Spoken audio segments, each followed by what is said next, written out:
사도행전 2장이고요. 43절부터 우리 47절까지 말씀입니다. 우리 온라인 성도님들도 동일한 은혜를 사모하시는 마음으로 함께 우리 크게 43절부터 47절까지 봉독하겠습니다. 사람마다 두려워하는데 사도들로 말미암아 기사와 표적이 많이 나타나니 믿는 사람이 다 함께 있어 모든 물건을 서로 통용하고 또 재산과 소유를 팔아 각 사람의 필요를 따라 나눠주며 날마다 마음을 같이하여 성전에 모이기를 힘쓰고 집에서 떡을 떼며 기쁨과 순전한 마음으로 음식을 먹고 하나님을 찬미하며 또 온 백성에게 친송을 받으니 주께서 구원받는 사람을 날마다 더하게 하시니라. 아멘. 하나님의 말씀입니다. 하나님 말씀에 감사합니다. 6월의 셋째 주 주님의 크신 평강과 은혜가 사랑하는 모든 성도님들에게 함께 하시기를 바랍니다. 우리 지난 주일에 성령 강림절 주일의 말씀을 함께 나누었습니다. 성령 강림절 오순절 다락방에 마가의 다락방에 임한 성령의 충만함을 함께 나누었지요. 우리 지난 주일 설교 제목 여러분 기억하세요? 어떤 설교 제목이었죠? 어떻게 성령님이 충만하게 임하셨나요? 라는 제목의 말씀이었습니다. 어떻게 성령님이 충만하게 임하셨습니까? 첫 번째는 말씀과 예배의 자리가 회복되었다라는 것이었죠. 두 번째는 기도의 자리가 회복되었을 때 성령의 충만함을 경험하게 되었고, 세 번째는 관계의 회복, 특별히 가룟 유다라는 공동체의 상처와 쓴뿌리의 자리가 회복되고 회개되었을 때 하늘이 열리고 물고가 터지듯 성령님께서 충만하게 임하시게 되었다라는 것입니다. 아멘. 자, 오늘은 이제 두 번째 시간으로요, 성령 충만의 강림 후에 우리 초대교회의 모습을 함께 봅니다. 성령 충만의 강림 후에 무엇이 변화되었는가, 초대교회의 성도들의 모습, 또 예루살렘의 모습을 통해서 오늘 또 성령 충만의 모습을 함께 나눌 텐데요. 오늘 설교 제목입니다. 함께 우리 크게 읽어보겠습니다. 성령 충만의 강림 후 무엇이 변화되었나요? 네. 자, 제가 설교 때마다 강조하는 것이 있습니다. 성경에 대한 것인데요. 성경은 원리의 책이고 적용의 책이고 그 원리와 또 원칙을 적용했을 때 능력의 책이다라는 것입니다. 여러분 믿으십니까? 아멘. 성경은 단지 소설처럼 없던 일이나 일어나지 않을 일을 상상처럼 구상하여 재미로 읽는 책이 아니다라는 것입니다. 성경은 단지 지식의 축적을 위해서 사용하지도 않을, 우리 때로는 영어 단어 많이 외웠는데 그 단어 다 사용하나요? 그런 어려운 영어 단어나 종교 단어를 배우기만 하는 책도 아니다라는 것입니다. 성경은 무엇이라고요? 원리를 가르쳐 주는 책이다. 어떤 원리입니까? 영적인 원리를 가르쳐 주시는 책이다. 여러분, 과학에는 과학의 원리가 있습니다. 수학에는 수학의 원리가 있습니다. 그 과학과 수학의 원리를 깨닫고 적용하고 만들어갈 때 우리가 지금 사용하는 이 기술들, 뭐 AI나 인터넷이나 이런 놀라운 일들을 우리가 만들고 경험하게 되는 것이죠. 오늘 우리가 음악을 통해서 찬양을 했습니다. 음악도 그렇습니다. 화성의 원리가 있고 또 리듬 박자의 원리가 있고 또 멜로디를 만드는 원리가 있는 것이죠. 그 음악의 원리, 작곡의 원리를 우리가 배우고 적용했을 때 아름다운 예술의 음악을 만들어내는 것입니다. 운동도 그렇죠. 스윙의 원리가 있습니다. 축구는 킥하는 원리가 있습니다. 그 운동의 원리를 배우고 그 원리를 적용했을 때에 어떤 스포츠라든가 또 어떤 대회에서 우승을 하게 되고 자기의 실력을 발휘하게 되는 것이죠. 즉 원리는 실제적인 일을 만들어 나가는 과정이다라는 것입니다. 즉 이 원리가 작업, 작용, 작동되었을 때 특별히 성경의 원리가 적용되면 무엇이 이루어지게 되죠? 영적인 세계에 실제에 있는 일들, 능력이 우리의 삶과 이 땅에 임하게 된다라는 것입니다. 때로는 그것이 구원이라는 영생, 때로는 기적이라는 표적, 때로는 우리의 삶에 하나님의 임재, 성령의 충만함을 경험하게 되는 것이죠. 사랑하는 성도 여러분, 이러한 영적인 원리를 깨닫고 우리가 일어나시게 하는 성령의 실제적인 능력을 통해서 우리의 삶에도 하나님을 경험하는 우리 모두이기를 바랍니다. 자, 다시 정리한다면 성경의 원리를 내 삶에 실감하고 실제로 만들고 실천하여서 실현하게 한다라는 것입니다. 제일 먼저는 뭐예요? 이것을 여러분들이 공감하셔야 된다. 이것을 깨닫고 이것이 진짜고 진리구나라는 것을 믿음으로 믿어야 되는 줄 믿습니다.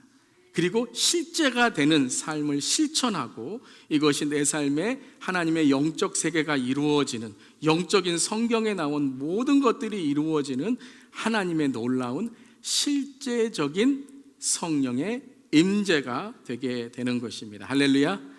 여러분, 성경의 모든 일들은 오늘 우리에게도 일어나는 줄 믿습니다. 믿는 자에게 능치 못할 일이 없음을 선포합니다. 아멘. 성경에 나온 모든 것들은 우리의 삶에 실제적으로 일어나는 일로 하나님께서 우리에게 원리와 그리고 적용과 그리고 능력을 가르쳐 주시고 알려주신다라는 것입니다. 자, 아멘 했다면 아멘으로 끝나면 안 되죠. 그럼 어떻게 된다고요? 원리를 알고 원리를 실감하고 실제적으로 실천하며 실현해 나가는 믿음이 되어야 된다라는 것입니다. 자, 오늘 그렇다면 성령 강림 이후에 일어난 놀라운 일들이 있습니다. 이것이 바로 실현된 결과라는 거예요. 그것이 오늘 우리가 읽은 사도행전 2장 43절부터 47절까지의 말씀, 그러니까 실제적으로 이 일이 일어났다라는 것을 우리에게 말씀하시는 거죠. 자, 어떤 결과, 어떤 변화, 어떤 일들이 일어났는가? 사도행전 2장 43절부터 47절 우리 다시 한번 스크린 보시면서 우리 크게 읽도록 하겠습니다. 사람마다 두려워하는데 사도들로 말미암아 기사와 표적이 많이 나타나니 믿는 사람이 다 함께 있어 모든 물건을 서로 통용하고 또 재산과 소유를 팔아 각 사람의 필요를 따라 나눠주며 날마다 마음을 같이하여 성전에 모이기를 힘쓰고 집에서 떡을 떼며 기쁨과 순전한 마음으로 음식을 먹고 하나님을 찬미하며 또 온 백성에게 칭송을 받으니 주께서 구원받는 사람을 날마다 더하게 하시니라. 아멘. 여러분, 이런 일들이 우리 교회와 이 시대의 교회와 우리의 삶과 가정에 일어나기를 선포하며 기도합니다. 자, 근데 이것은 성령 충만의 강림 이후에 교회가 어떻게 변화됐는가에 대한 말씀이에요. 결과에 대한 말씀이에요. 어떤 일들이 일어났다고요? 이 말씀 우리가 정리를 하면 첫 번째, 하나님을 경외하게 됐다라는 거예요. 하나님을 두려워하게 됐다. 그 하나님을 두려워하고 경외하는 삶 속에 기사와 표적이 일어나게 됐다. 표적이라는 말은 예수님의 능력이 드러났다는 말이에요. 두 번째는 어떤 일이 일어났다고요? 온전한 나눔과 베품의 공동체가 됐다.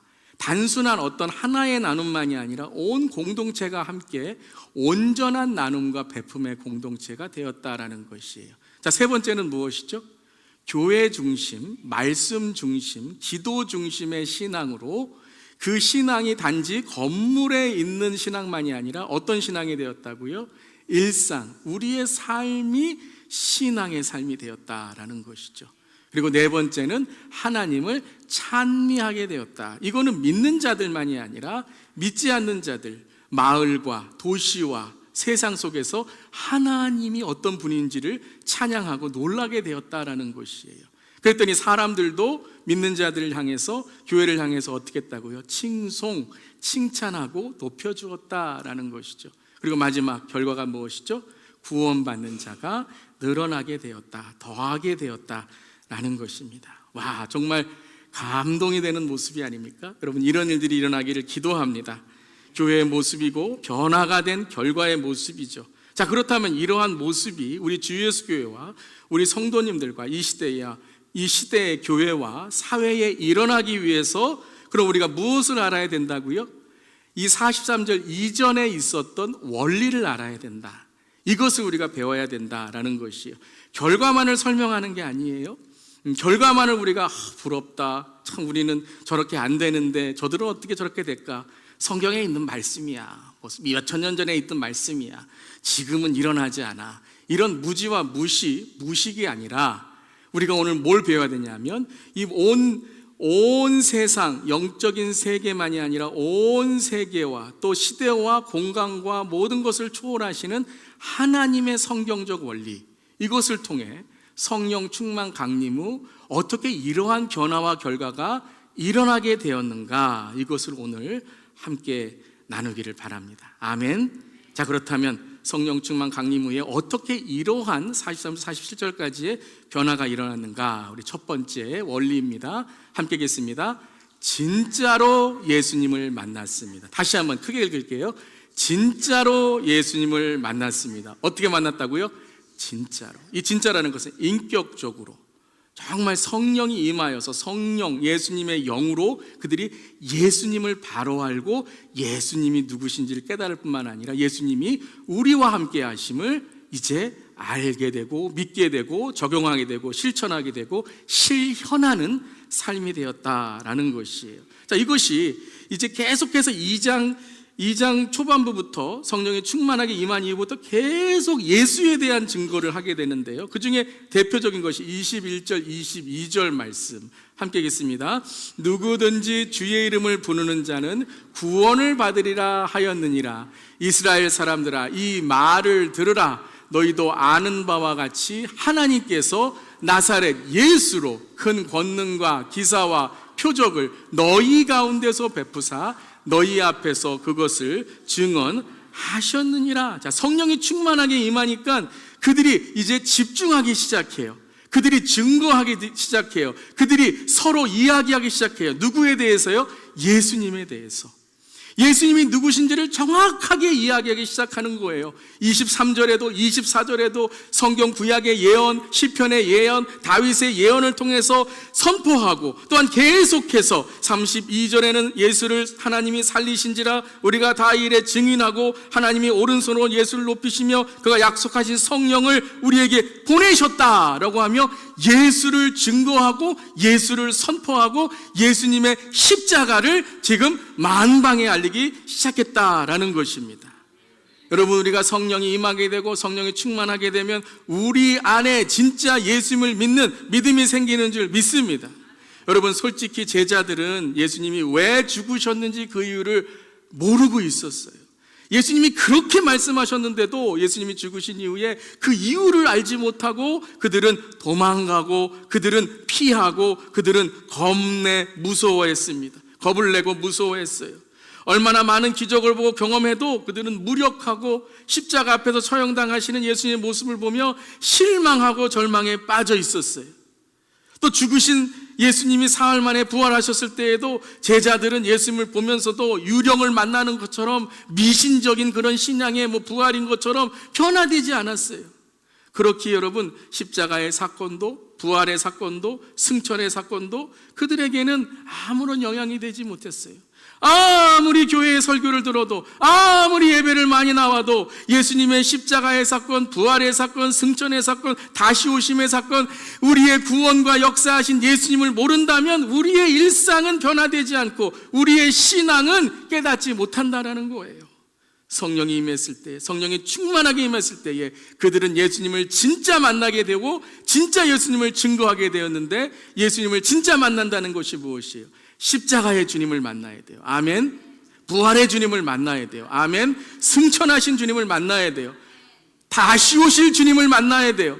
천국으로 우리를 인도하신 주님을 만나야 돼요. 지옥이 아니라 우리를 영생과 구원으로 인도하시는 그 구주 예수님을 만나야 된다는 것이에요.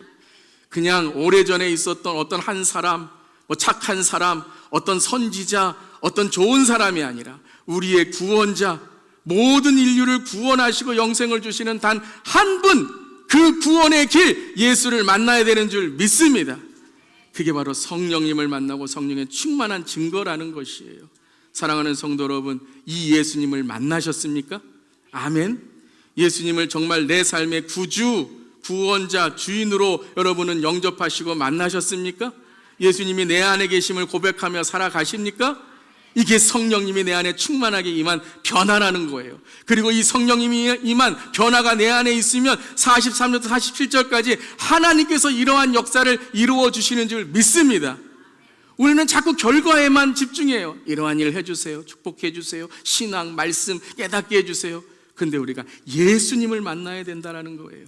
예수님을 깨달아야 된다는 거예요. Only Jesus is the truth, life, salvation and resurrection of our life. 하나님께서 보내신 예수만이 우리의 삶의 구원자이시고 부활이시고 생명이시고 진리이신 줄 믿습니다. 여러분, 어찌 보면 우리가 교회 다닌다는 것이 그냥 종교적인 생활만 할 수 있다는 거예요. 교회는 종교적인 집단, 종교적인 예식을 드리는 곳이 아니라 예수님을 만나는 곳인 줄 믿습니다. 예수님을 만나지 않는다면 오늘 예배는 아무것도 아니에요. 예수님을 만나지 않는다면 우리는 그냥 종교적인 생활로 끝나게 되는 것입니다. 오늘 진정 나는 예수님을 만났는지, 예수님을 영접했는지, 예수님이 내 삶의 구주이신지, Is Jesus your Savior and the Lord? 예수님이 정말 내 삶에 죽은 다음에만 구원자가 아니라 내가 살아가는 삶 속에 Lord, Master, Messiah, 내 삶의 주인인지 우리 자신을 돌아볼 수 있기를 바랍니다. 교회는 예수를 믿는 믿음 위에 세워지는 줄 믿습니다. 예수님은 나의 구주이십니다. 그것을 믿고 고백한 사람이 교회이고 성도인 줄 믿습니다. 아무리 교회를 오래 다녀도 이 예수님을 고백하지 않고 예수님을 영접하지 않는다면 우리는 다 뭐예요? 종교적인 예식이 끝날 수 있다는 거예요. 교회는 단지 물 세례의 종교 예식으로 멤버십을 가지는 곳이 아니라는 거예요. 아멘 할 수 있기를 바랍니다. 교회는 성령 세례로 거듭난 사람이고 교회이고 성도인 줄 믿습니다. 예수님을 만나세요. 예수님을 영접하세요. 예수님과 동행하세요. 입술의 지식적인 동의만이 아니라 내 삶에 예수님을 통하여 그 십자가를 통하여 우리의 죄가 사해지고 지옥에 갈 수밖에 없는 우리의 죄, 우리의 허물이, 그 찌든 얼룩과 같은 우리의 과거의 모습, 죄의 본성, 죄의 습성들이 십자가의 보혈로 씻겨지는 줄 믿습니다. 누구든지 주의 이름을 부르는 자는 그가 누구이든지 간에 구원을 얻는 줄 믿습니다. 이것이 뭐라고요? 바로 성령이 충만하게 임한 원리이고, 이 원리가 우리 안에 예수님을 통해 적용될 때 우리가 읽은 43절 47절까지의 능력이 임하는 줄 믿습니다. 주님을 만나고 주님을 내 삶에 모실 때 우리는 죄사함을 받고 새로운 생명이 되는 줄 믿습니다. 이것이 새로운 생명의 교회의 탄생인 것입니다. 예수님의 영인 성령님을 통해, 십자가를 통해, 내가 십자가에서 예수님과 죽음을 통해 우리는 예수님의 은혜와 능력을 입는 줄 믿습니다. 그럼 어떻게 해야 돼요? 주님을 사모하셔야 돼요. 주님을 간구하셔야 돼요. 세상에 무엇보다도 I'd rather have Jesus than silver and gold. 주 예수보다도 귀한 것은 없네. 그 예수만을 사모하고 예수님을 더욱 간절히 원하고 오늘도 예수님을 더욱더 예배하는 우리 모델 수 있기를 바랍니다. 이 고백을 하는 자들이 하나님을 경외하게 되고 기사와 표적이 일어나게 되고 하루에 3,000명씩 주님께 돌아오는 역사가 일어나게 된 것입니다. 예수님이 임하게 되니, 성령이 임하게 되니 하나님께서 놀라운 하나님의 능력을 우리에게 보여주신 것이죠. 자, 이러한 사람들이 이제 베드로 앞에 섰습니다. 베드로가 이제 복음을 전합니다. 두 번째 영적 원리, 어떤 복음을 전하는가? 무엇을 적용해야 되는가? 함께 우리 두 번째 읽겠습니다. 진짜로 주님께 회개하였습니다. 자, 베드로의 설교예요. 37절 38절 함께 읽겠습니다. 그들이 이 말을 듣고 마음에 찔려 베드로와 다른 사도들에게 물어 이르되 형제들아 우리가 어찌할꼬 하거늘 베드로가 이르되 너희가 회개하여 각각 예수 그리스도의 이름으로 세례를 받고 죄사함을 받으라. 그리하면 성령의 선물을 받으리니. 여러분, 이 시간에 성령의 선물을 받는 저렴 되기를 주님의 이름으로 축원합니다. 성령의 선물이. 베드로가 예수님을 증거했을 때 그 앞에 있었던 사람들은 유대인들이었습니다. 유대인들, 예수님을 십자가에 못 박고 우리도 못 박았지만 그 앞에서 예수님을 핍박하고 예수님을 십자가에 못 박으라고 했던 그 유대인들, 근데 유대인들이 예수 그리스도의 말씀을 듣고 그들의 마음이 어떻게 했다고요? 찔렸대요. 마음이 찔렸대요. 여러분, 오늘 설교 들을 때도 마음이 찔리실 수 있어요. 우리가 신앙생활하고 말씀 읽을 때 마음이 찔릴 수 있어요. 기도할 때도 마음 찔릴 수 있어요. 그런데 우리 안에 진짜 예수 그리스도를 만나지 않고 그냥 종교적으로만 우리가 기도하고 종교적인 말씀을 읽으면 우리의 마음이 찔리면 어떻게 하죠? 피합니다. 다른 사람도 뭐 잘못했는데, 뭐 죄졌는데 내가 나만 찔리나? 다른 사람도 찔리는데, 그러고서 핑계하고 내가 변명하고 그 나의 잘못을 피해갑니다. 그런데 여러분, 오늘 37절에 그들이 마음에 찔렸어요. 그 유대인들 예수 그리스도의 그 성령의 충만함을 보고 방언의 그 복음의 전도를 듣고 그리고 베드로의 설교를 들었더니 마음이 찔린 후에 그들이 뭐라 그랬죠? 다른 사도들에게 물어 이르되 형제들아 우리가 어찌할꼬? What shall I do? 마음이 찔리면서 그들 안에 회개의 영이 임하게 된 거예요. 그리고 그들이 내가 어떻게 해야 이 용서받을 수 있습니까? 어떻게 해야 이 죄를 사함받을 수 있습니까? 라고 하였을 때 베드로가 뭐라 그랬죠? 첫 번째 뭐 하라고요? 회개하여 세례를 받고 죄 사함을 받으라. 그리고 성령의 선물인 성령의 충만함을 받게 될 것이다 라고 선포하게 된 것입니다. 여러분, 회개는 성령의 우리 안에 계신 증거인 줄 믿습니다. 이게 원리예요. 여러분, 회개는 우리를 정죄하시고 창피하게 하시고 남들 앞에서 부끄럽게 하시기 위해서 우리에게 회개하라는 게 아니에요. 회개는 우리의 묶인 죄의 사슬을 끊고, 할렐루야, 내 안에 쓴뿌리가 벗겨지고 하나님만이 아니라 사람 관계를 풀게 하는 성령의 열쇠가 바로 뭐라고요? Repentance, 회개라는 거예요. 여러분, 예배도 회개로 열리는 줄 믿습니다. 우리 회개 기도하잖아요. 진짜 우리가 회개 기도해. 왜 하나님께 나가야 됩니까? 그래야 예배의 깨끗한 그릇이 돼서 예배 하나님이 주시는 축복이 우리에게 가득 차는 줄 믿습니다. 하나님, 여러분 은혜 받기를 원하세요. 축복 받기를 원하세요. 예배 가운데 여러분이 변화되고 회복되기를 원하세요. 그런데 뭐가 우리에게 임해야 되고 무엇으로 우리 깨끗해야 된다고요? 회개. 여러분, 기도도 회개로 열리는 줄 믿습니다. 하나님과의 관계도 하나님의 뜻을 우리가 구하기 위해서는 하나님, 내가 죄를 지음을 용서하여 주시고 회개를 통해서 나를 깨끗게 하여 주시옵소서. 여러분, 관계도 그런 것 같아요. 관계도 회개로 열리게 돼요. 서로 용서함으로 열리게 돼요. 성령의 실제적인 임재의 원리가 뭐라고요? 예수님께, 진짜 예수님을 만나 예수님께 뭐 하는 거예요? 회개하는 거예요. 회개하면 능력이 임하는 줄 믿습니다. 그러니까 왜 내가 회개가 임하지 않는가? 내가 왜 능력이 임하지 않는가? 나에게 은밀한 죄가 있는데 회개하지 않는다라는 거예요. 가만히 보세요. 여러분, 유대인들은 매주 안식일을 지킵니다. 우리같이 주일마다 열심히 주일 성수하는 거예요. 제사를 드리는 사람이에요. 봉사하는 사람도 있어요. 제사를 이끌어가는 사람도 있어요. 그런데 예수님은 뭐라고 말씀하세요? 하나님이 그들을 책망하시면서 너희들은 종교적인 생활에 묶여 있다라는 거예요. 그러니까 삶이 변화되지 않는 것이죠. 왜요? 하나님께 진짜로 회개하면 내 삶이 변화되는데 그들의 제사는 무엇이냐 하면 전가하는 거예요. 동물에게 전가하는 거예요.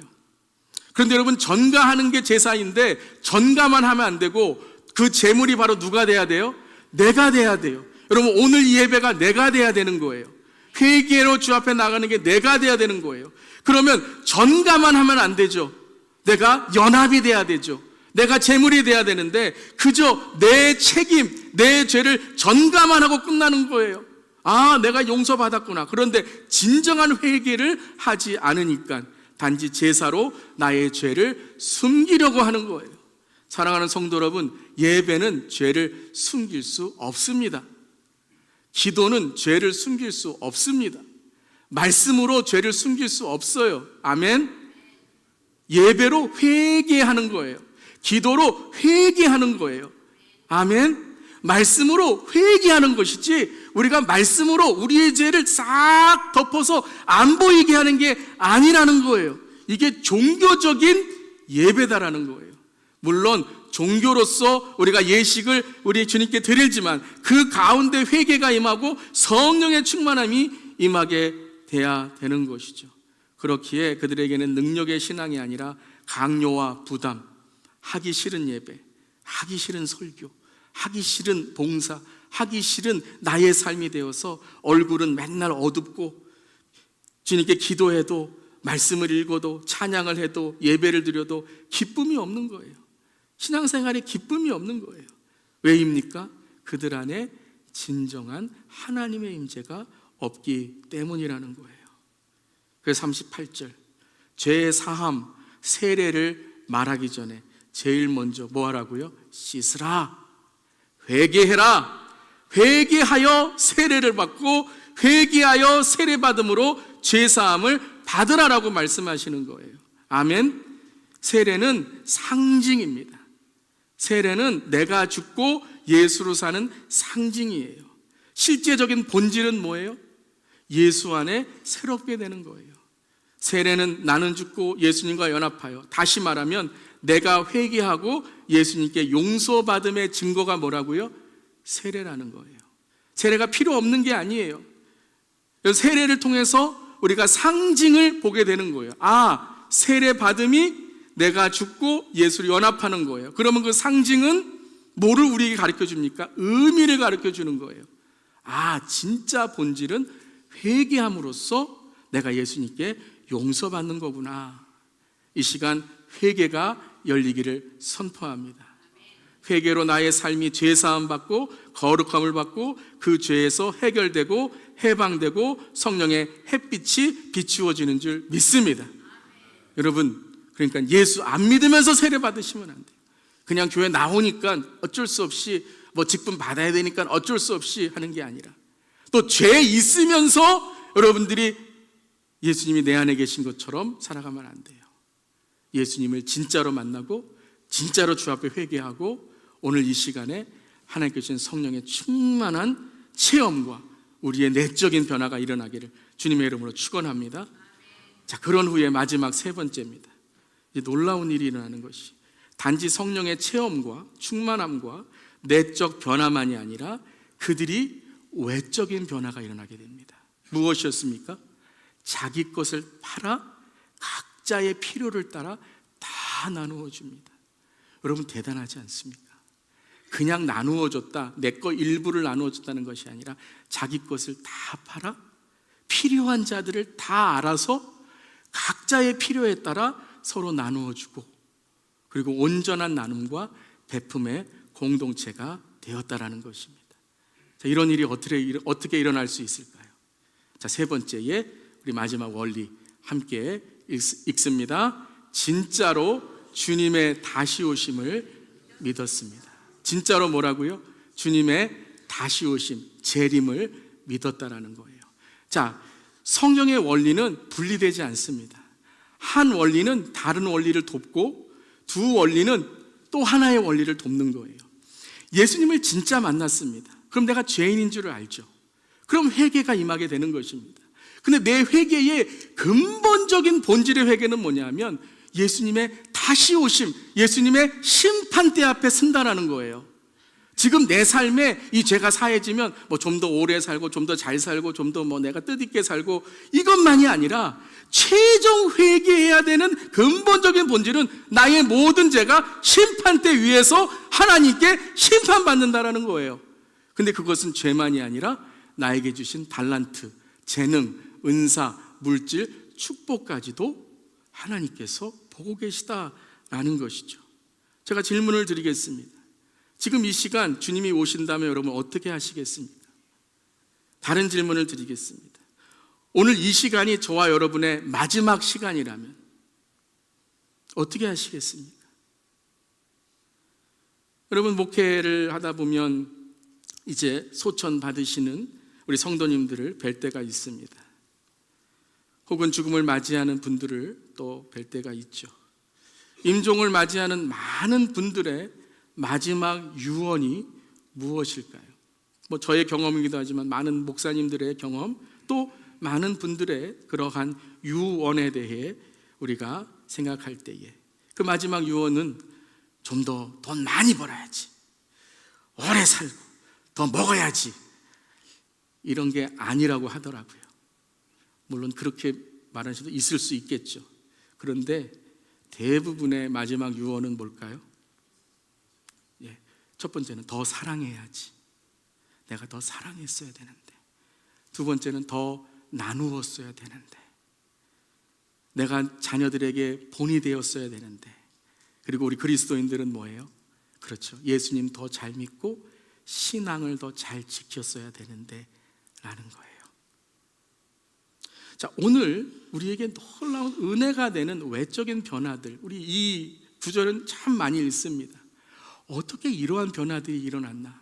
우리 43절부터 45절 함께 읽겠습니다. 사람마다 두려워하는데 사도들로 말미암아 기사와 표적이 많이 나타나니 믿는 사람이 다 함께 있어 모든 물건을 서로 통용하고 또 재산과 소유를 팔아 각 사람의 필요를 따라 나눠주며. 자, 사람마다 두려워합니다. 예수님을 경험합니다. 성령님의 충만을 경험해서 예수님의 기사와 표적이 일어나는 것을 보게 됩니다. 그랬더니 믿는 사람들이 다 함께 있어 뭘 깨닫게 됩니까? 그렇죠, 나에게 주신 것, 이것이 바로 예수님이 나에게 주신 사명임을 깨닫고 다시 오시는 주님을 믿게 되고 기다리게 되는 거예요. 그랬더니 그들의 삶이 변화되는 것이죠. 여러분, 이때에 이 믿는 자들, 초대교회에 있는 성도들은 돈을 많이 가지고 있는 부자가 많지 않았을 거예요. 왜냐하면 대부분의 사람들이 가난한 삶을 살았기 때문에. 물론 유대인들도 있었고, 물론 조금 부를 가지고 있는 사람도 있었을 거예요. 바나바 같은 사람이라든가, 잘못되었지만 사도행전 5장에 있는 사람들, 자기의 것이 있었습니다. 하지만 대부분의 사람들은 그때의 가난이라는 그러한 삶의 현실과 그러한 현실과 상황이 있었을 거예요. 그런데 어떻게 모든 사람이, 믿는 사람들이 다 함께 있어 모든 물건을 서로 통용하고 나누고 베푸는 삶을 살게 되었을까요? 그들이 어떤 이념을 배웠을까요? 어떤 사상을 배웠을까요? 여러분, 이념과 사상이 이들을 긍휼의 마음으로 자원하게 하고 하나님의 나라를 소원하게 했을까요? 어떤 주의, 이념, 사상, 어떤 철학, 이러한 것들이 그들을 변화시켰을까요? 저는 아니라고 생각합니다. 어떤 이 땅의 이상과 사상도 인간의 이기적인 마음을 변화시킬 수는 없는 것 같아요. 모두도 처음에는 좋은 이념과 사상 같지만 마지막에는 역사적으로 보게 된다면 이념과 사상일지라도 그 이념과 사상으로 독재자를 만들고 나만 잘 먹고 잘 사는 잘못된 자본의 이기심을 만들고, 베풀고 나서도 뭐라 그래요? 나를 자랑하기 원하고 내가 했어, 안 알아주면 서운해하는 죄의 감정이 폭발되는 인간의 본성이 폭로되고 마는 것이었죠. 물질주의와 자본주의 세상에서 가장 쉽게 생각할 수 있지만 가장 어려운 게 뭐죠? 돈이에요. 다 돈으로 할 수 있는데 돈 얘기만 하면 예민하고, 돈 얘기만 하면 이상한 생각을 하게 되는 거고, 이상한 눈으로 바라봐요. 마음대로 물 쓰듯, 요즘에는 물도 비싸다고 하지만 그렇게 돈을 마음대로 쓰는데 남을 위해, 하나님을 위해라고 하면 그때부터 색안경을 쓰고 갑자기 분위기는 어색해지고 마음은 인색해지고 본색의 손마음이 드러나기 시작하는 건 저의 생각만일까요? 여러분, 돈의 소유가 나눔과 베품의 마음의 넓음이 아닐 때도 있더라고요. 물론 잘 베풀고 나누는 분들도 많이 있어요. 그리고 돈이 많을지라도 다 이렇게 말씀하시더라고요. 부족하고 빠듯하다. 다 이해가 돼요. 사업하기 빠듯하고, 가정 이루기 빠듯하고, 자녀들 빠듯하고. 그렇게 생각하기에 나눔이 힘들기도 하지만 넉넉할 때는 어떻습니까? 넉넉한 삶을 살려도 우리는 내일의 노후와 나의 안전과 안위를 위해 내 저축과 저금의 창고만을 채울 때가 있다라는 거예요.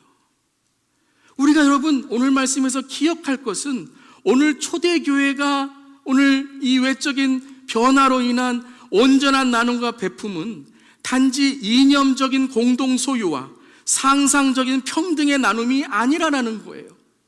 그들은 자기가 팔아서 내가 당신에게 주니 나 의롭잖아요 하거나, 다음번에 당신도 나와 똑같이 해줘야 되는 보상이 아니었다는 거예요. 그렇게 할까봐 사도행전 5장엔 그렇게 하면 절대 안 된다라고 경고까지 하셨고, 그런데 그들이 또한 자기네 것들 챙겨서 어디 섬으로 가서 우리끼리 다시 오실 주님 만나자, 우리만 살아야 된다 하지도 않았어요. 그들은 일상에서, 그들의 삶 속에서 서로 나눔과 베품만이 아니라 그들의 것을 희생하며 복음을 전하는 사람이 되었다라는 것입니다. 어떻게 이러한 일들이 일어나게 되었을까요? 그것은 바로 성경적인 물질관을 통해서 나의 모든 것은 주님의 것임을 인정하고 교회를 통해서 자신의 것을 드리며 모든 사람과 나누는 삶으로 살게 되었다라는 것입니다. 그럼 이런 삶이 어떻게 되었을까? 바로 진짜 예수님을 만나게 되니, 진짜 회개하여 나의 모든 것이 하나님의 것임을 인정하게 되니, 그리고 나에게 주신 모든 것은 언젠가 하나님이 나에게 판단하시고 내 달란트와 내 물질을 하나님께서 보고 계시다라는 걸 깨달았다라는 것입니다. 예수님의 다시 오심을 믿고 준비해야 됨을 깨닫고 마지막 때에 사탄이 틈이 되고 서로의 불신이 되어 돌아버리는 돈이 아니라 진정 주님이 주신 것을 주님의 복음과 영광을 위해, 전도와 선교를 위해, 또한 약자와 소외된 자들을 위해 어떻게 사용할지를 공동체가 함께 고민하고 나누게 되었다라는 것입니다. 아멘. 주님이 나를 부르신다면, 주님이 지금 오신다면 나는 어떻게 주님 앞에 설 것인가? 이것이 실제적으로 그들에게 다가왔다라는 것입니다. 주님이 지금 오신다면 잃어버린 영혼들은 어떻게 될 것인가? 주님이 오신다면 내 주위에 있는 어려운 사람들은 어떻게 될 것인가? 그들에게 복음을 전해야 되는데 그 복음을 전하기 위한 도구가 무엇인가? 하나님이 주신 은사와 축복과 재능과 물질이라는 것을 깨닫게 되었다라는 것입니다. 주님이 나에게 주신 축복과 물질을 어떻게 사용해야 되는지 그들은 달란트의 비유를 통해 배운 것이죠. 어리석은 부자의 비유를 통해서 그들은 얼마나 이 돈이 나를 어리석게 할 것인가를 깨닫게 되었던 것이죠. 가난한 과부를 보면서 그 과부에 드린 그 두 랩돈이 얼마나 소중한가를 깨닫게 해준 것뿐만 아니라 그 모든 것을 드렸기 때문에 그 과부를 도와야 된다. 그는 모든 생활을 다 주님께 드렸기 때문에 너희들이 그 과부를 책임져야 되고 돌봐야 된다라는 것을 배웠던 것이죠. 그래서 그들은 서로의 나눔을 넘어 주님께 드리고 주님이 사용하심을 통해 진정한 온전한 나눔과 베품의 공동체로 주님을 기다리는 교회가 되었던 것입니다. 여러분, 부모님이 자녀에게 어떤 먹을 것을 주거나 돈을 줄 때 꼭 하시는 말씀이 있죠. 나눠 먹어? 같이 사 먹어야 맛있어? 저도 형이 있는데 꼭 부모님이 주시면 그래요. 나눠 먹어? 같이 맛있는 거 사 먹어? 그러시면서 누구에게 돈을 주셨을까요? 저한테는 안 주시고, 저는 안 믿으셨던 것 같아요. 형에게 돈을 주셔서 동생하고 꼭 나누어 먹어, 같이 맛있는 거 사 먹어 라고 하셨어요. 왜 그렇습니까? 우리는 은혜의 선배입니다. 우리는 먼저 믿은 자입니다. 혹은 우리는 다른 이보다 좀 더 가진 자입니다. 좀 더 살아간 자이고 좀 더 하나님이 우리에게 성령으로 충만케 한 자입니다. 꼭 나누세요. 꼭 같이 살아야 맛있는 인생, 멋있는 인생, 은혜의 삶이 되는 줄 믿습니다. 하나님께서 우리에게 무언가 주실 때에는 꼭 기억하시길 바랍니다. 나누어 먹어라. 같이 맛있는 거 사 먹어라. 오늘도 내 삶이 주님이 주신 물질과 축복의 종착역이 되지 않게 하시고 주님의 축복을 흘려보내고 주님의 축복이 더욱더 늘어나는 환승역이 되게 하여 주시옵소서. 주님의 축복의 통로가 되어 하나님을 찬미하는 자가 늘어나게 하시고 온 백성에게 칭송을 받는 교회가 되어 주님을 진짜 믿는 구원, 교회에 그냥 나오는 사람들이 아니라 진짜 주님을 믿는 구원과 제자됨에 우리 모두 우리 교회가 되기를 주님의 이름으로 기도하며 선포합니다. 하나님, 우리 교회에 하나님을 경외함으로 기사와 표적이 나타나게 하시고 온전한 나눔과 베품의 공동체가 되게 하시고 교회 중심의 신앙으로 우리의 일상이 주님의 신앙을 지키는 삶이 되게 하여 주시옵소서. 하나님을 찬양하는 자가 늘게 하시고 사람들에게 칭찬을 받는 교회가 되게 하시고 그리하여서 구원받는 자가 늘어나는 우리의 교회, 우리의 삶, 우리 모두가 되게 하여 주시옵소서. 세 가지의 원리를 우리가 적용합시다. 첫 번째, 진짜로 예수님을 만납시다. 두 번째, 진짜로 주님께 회개합시다. 세 번째, 진짜로 주님 다시 오심을 믿읍시다. 아멘.